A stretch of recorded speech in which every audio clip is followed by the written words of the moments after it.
Hello everybody. Class 10 students, तो आज हम लोग करेंगे हमारे हार्ट के बारे में कुछ बातें एनसीईआरटी के अकॉर्डिंगली। और आप यहाँ पे सीखोगे कि किस तरीके से हमारा जो हार्ट है वो ऑक्सीजनेटेड ब्लड को रिसीव करके पूरी बॉडी के अंदर ट्रांसफर करता है, और फिर कैसे डीऑक्सीजनेटेड ब्लड को रिसीव करके उसे लंग्स की तरफ ट्रांसपोर्ट करता है। चलिए लाइन टू लाइन हम लोग पढ़ेंगे, एक एक सिंगल सिंगल लाइन, और आपको समझ में आएगा properly. Our pump the heart, हमारे पास एक पंप है। इस पंप का काम है ब्लड को फ्लो करवाना, और वो पंप का नाम है हार्ट यानी कि दिल। Heart is a muscular organ which is as big as our fist. जो हार्ट है वो एक मस्कुलर ऑर्गन है, यानी कि ये रिलैक्स होता है और कॉन्ट्रैक्ट होता है, और ये हमारी मुट्ठी जितना बड़ा होता है।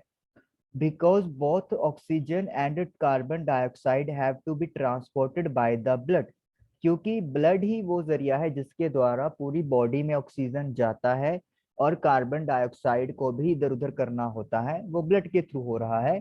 The heart has different chambers to prevent the oxygen rich blood from mixing with the blood containing carbon dioxide. तो इसीलिए हार्ट के पास अलग अलग चैम्बर्स होते हैं, ताकि इन ऑक्सीजन वाले और कार्बन डाइऑक्साइड वाले ब्लड को मिक्स ना होने दिया जाए, वो अपने अपने पोर्शन में ही रहें। The carbon dioxide rich blood has to reach the lungs for the carbon dioxide to be removed. जिस ब्लड में कार्बन डाइऑक्साइड का अमाउंट ज्यादा है उस ब्लड को कहाँ पे जाना है? लंग्स की तरफ जाना है, ताकि लंग्स उस कार्बन डाइऑक्साइड को ब्लड से अलग कर सके। And the oxygenated blood from the lungs has to be brought back to the heart. और ऑक्सीजन वाला ब्लड लंग्स से कहाँ पे लेके आना है? हार्ट की तरफ लेकर आना है, ताकि हार्ट इस ऑक्सीजन वाले ब्लड को पूरी बॉडी के अंदर ट्रांसफर कर सके। This oxygen rich blood is then pump to rest of the body. जैसे ही हार्ट के पास ये ब्लड रिसीव हो जाएगा ऑक्सीजन वाला, हार्ट इसको पंप करके पूरी बॉडी के अंदर सर्कुलेट कर देगा। रेस्ट ऑफ द बॉडी का मतलब ये है कि ये ऑक्सीजन वाला ब्लड लंग्स के अंदर ट्रांसफर नहीं किया जाएगा, लंग्स को छोड़ के पूरी बॉडी का चक्कर ये वाला ब्लड लगाएगा। We can follow this process step by step. अब स्टेप बाय स्टेप हम लोग इस प्रोसेस को समझेंगे। Oxygen rich blood from the lungs comes to the thin walled upper chamber of the heart on the left atrium. Oxygen वाला blood, मतलब जिस blood में ऑक्सीजन का अमाउंट ज्यादा है, वो लंग्स से कहाँ पे आएगा? हार्ट के लेफ्ट हिस्से की तरफ आएगा, जो ऊपर की तरफ है, और उसे अपन लेफ्ट एट्रियम बोलते हैं, जहाँ पे अपन कर्सर देख रहे हैं। और ये ब्लड, ये जो चैम्बर होता है ये थिन वॉल होता है, मतलब इसकी जो दीवारें होती है वो पतली पतली होती हैं। Left atrium relaxes when it is collecting this blood. जो हमारा लेफ्ट एट्रियम है वो इस समय रिलैक्स कर रहा होता है, यानी कि ये ब्लड को आराम से अपने पास इकट्ठा होने के लिए देता है। इट देन कॉन्ट्रैक्ट्स, फिर ये हिस्सा सुंगड़ जाएगा। while the next chamber the left ventricle relaxes so that blood is transferred to it। और जैसे ये कॉन्ट्रैक्ट होगा, इसके नीचे वाला जो हिस्सा है चैम्बर है, दैट इज लेफ्ट वेंट्रिकल, वो कॉन्ट्रैक्ट यानी कि फैल जाएगा, ताकि जो ब्लड है ऑक्सीजन वाला वो यहाँ पर इकट्ठा हो सके। when the muscular left ventricle contracts in its turns, और फिर जब ब्लड इकट्ठा हो गया और फिर ये कॉन्ट्रैक्ट होगा, कौन? Left ventricle. तो क्या करेगा? Blood is pumped out to the body. तो जो ऑक्सीजन वाला ब्लड है उसको बॉडी में भेज दिया जाएगा, यानी कि लंग्स से लेफ्ट एट्रियम, लेफ्ट एट्रियम से लेफ्ट वेंट्रिकल, और लेफ्ट वेंट्रिकल से पूरी बॉडी के अंदर ऑक्सीजन वाला ब्लड सप्लाई हो गया। Deoxygenated blood comes from the body to the upper chamber on the right atrium। अब जिस ब्लड में ऑक्सीजन नहीं है या कार्बन डाइऑक्साइड वाला ब्लड है, वो पूरे बॉडी से इकट्ठा होता हुआ हार्ट के राइट चैम्बर में आएगा, जो ऊपर वाला चैम्बर है, that is called right atrium. जैसे आप लोग देख सकते हो, ये जो ब्लू कलर आपको दिख रहा है ये डीऑक्सीजनेटेड ब्लड को दिखाया गया है। एज इट रिलैक्सेस, और ये जब डीऑक्सीजन वाला ब्लड यहाँ पे इकट्ठा हो रहा है तो राइट एट्रियम अपने आप को रिलैक्स मोड में रखेगा। As the right atrium contracts the corresponding lower chamber the right ventricle dilates. जैसे ही राइट एट्रियम सुंगड़ जाएगा, कॉन्ट्रैक्ट हो जाएगा, तो इसके नीचे वाला जो चैम्बर है दैट इज राइट वेंट्रिकल वो फैल जाएगा, और उसका काम क्या होगा, वो डीऑक्सीजन वाला ब्लड इकट्ठा करना। This transfers blood to the right ventricle, यानी कि डीऑक्सीजनेटेड वाला ब्लड अब राइट एट्रियम से राइट वेंट्रिकल की तरफ चला गया है, which in turn pumps it to the lungs for oxygenation, जो क्या करेगा, जो ये कार्बन डाइऑक्साइड वाले ब्लड को पंप कर देगा, किसकी तरफ, लंग्स की तरफ पंप कर देगा। Since ventricles have to pump blood into various organs, क्योंकि वेंट्रिकल्स का काम क्या है, चाहे आप लेफ्ट की बात करो चाहे आप राइट की बात करो, उनको बॉडी के अलग अलग हिस्सों में ब्लड को पहुंचाना है। They have thicker muscular walls than the atria do, तो उनकी जो वॉल्स होती हैं वो ज्यादा मोटी होती हैं as compare to atrium.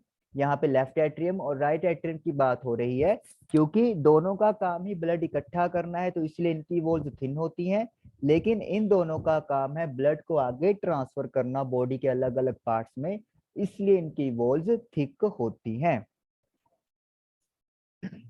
Valves ensure that blood does not flow backwards when the atria or ventricles contract. हमारे बॉडी में हमारे हार्ट में वॉल्व्स होते हैं जो ये इंश्योर करते हैं कि जो ब्लड है वो आगे आगे ही फ्लो करे, वो पीछे की तरफ फ्लो ना करे। क्योंकि देखिए जैसे ही यहाँ पे प्रेशर क्रिएट होगा, एट्रियम कॉन्ट्रैक्ट होगा, तो ब्लड प्रेशर की वजह से पीछे भी जा सकता है। इसी तरीके से जब लेफ्ट वेंट्रिकल कॉन्ट्रैक्ट होगा तो ब्लड पीछे लेफ्ट एट्रियम की तरफ भी जा सकता है। तो ये सिचुएशन ना क्रिएट हो, तो इसीलिए वहां पर वॉल्व्स होते हैं जो नेचुरली अपने तरीके से बंद हो जाते हैं, ताकि ब्लड एक ही डायरेक्शन में क्या करे, मूव करे। ये तो था आपका थियोरेटिकल पार्ट जो इन्होंने कवर किया। यहाँ पे शॉर्ट में आपको क्या पता चलता है, लंग्स से ऑक्सीजन वाला ब्लड लेफ्ट एट्रियम में, लेफ्ट एट्रियम से लेफ्ट वेंट्रिकल में, और फिर पूरी बॉडी के अंदर ट्रांसफर हो जाएगा।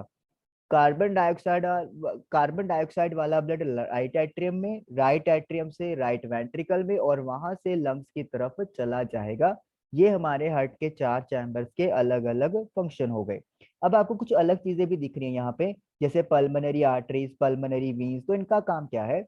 पल्मोनरी आर्टरीज का काम है डीऑक्सीजनेटेड वाला ब्लड राइट वेंट्रिकल से लंग्स की तरफ लेके जाना। देखिए आप एरो देख सकते हो, बाहर की तरफ निकल रहे हैं और ये एरो ब्लू रीजन में बने हुए हैं, तो यानी कि डीऑक्सीजनेटेड ब्लड राइट वेंट्रिकल से लंग्स की तरफ जा रहा है।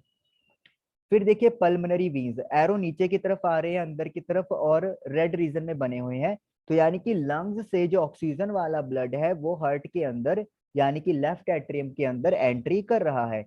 पल्मोनरी का मतलब होता है जो आपकी वेसल्स है वो लंग्स के साथ कनेक्ट करती हैं, दैट आर कॉल्ड पल्मोनरी।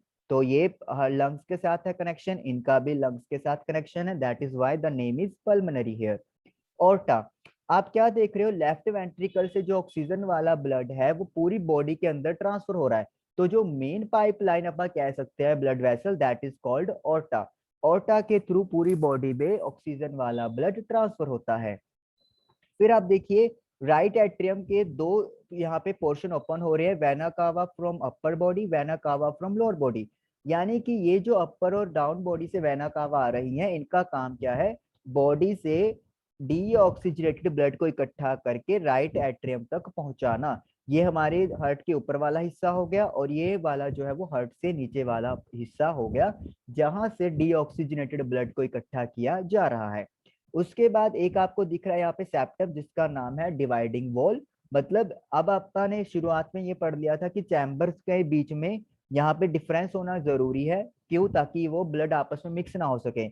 तो ये ऑक्सीजन वाला हिस्सा है और ये वाला डीऑक्सीजन वाला हिस्सा है, तो इनके बीच में एक दीवार खींच दी गई है जिसको डिवाइडिंग वॉल बोलते हैं, और बायोलॉजी की टर्म में इसका नाम सेप्टम रखा गया है। एक घर के दो पोर्शन कर दिए हैं, जिसमें एक हिस्से में ऑक्सीजन वाला ब्लड रहेगा और दूसरे हिस्से में कार्बन डाइऑक्साइड वाला ब्लड रहेगा।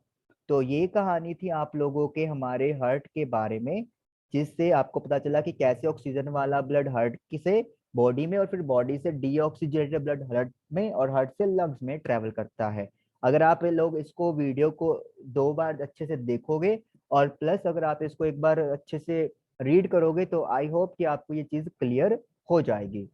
होप फॉर यू कि आपको बेटर अंडरस्टैंडिंग हुआ होगा।